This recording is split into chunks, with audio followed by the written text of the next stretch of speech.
بازدید از جماعت‌های دهات، شناسایی با روزگار مردم، توجه به بنیاد انشاءات جشنی پیوسته در مد نظر رهبری مقامات اجرایی محلی حکومت دولت شرق قرار دارد. از جمله هنگام سفر به جماعت دهات رودکی و لایق شهری، رئیس شهر نخست از بنیاد ایستگاه در دهه ششقت نو دیدن نموده به صاحبکار مولدخان صدالله‌یeva برای چنین اقدام اظهار سپاس نمود.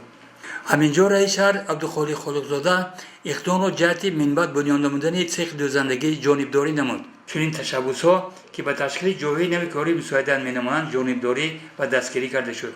از طرف دیگر رئیس شهر عبدالخالق خالقزاده صاحبکاری بانوان را چون دلیل روشن نسبت آبادی وطن و بی‌طرف نبودن آنها ارزیابی نمود.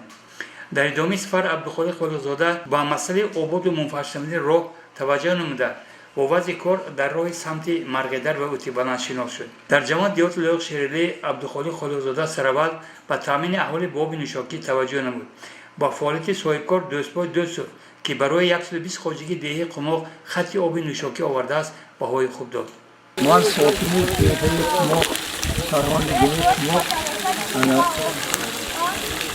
دوست و دوست من این آب نوشاکی از مسافه 1000 متر با یاردن خلق با یاردن خودم و با یاردن خودم آوردن رساندیم که برای ثواب بر اهالی 200 نفر شلوک نو بنیاد قماق نو آورده رساندیم. در آینده نیت داریم که از این گرفته با بالا به دهات قریب از 4 تا 5 نقطه دیگر آب نوشابه تقسیم کرده رساندیم که با دسترسی مردم گردد.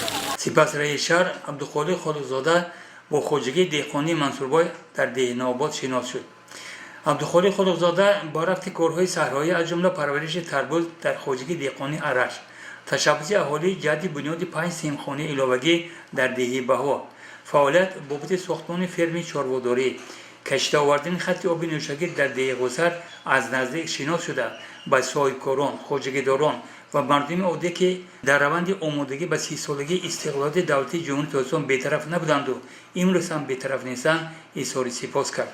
خود امروز عبدالخالق خالقزاده در مراسم گشوده شدن بنای چایخانه شرکت نموده به تشبسکاران این اقدام نیک منتداری اظهار داشت.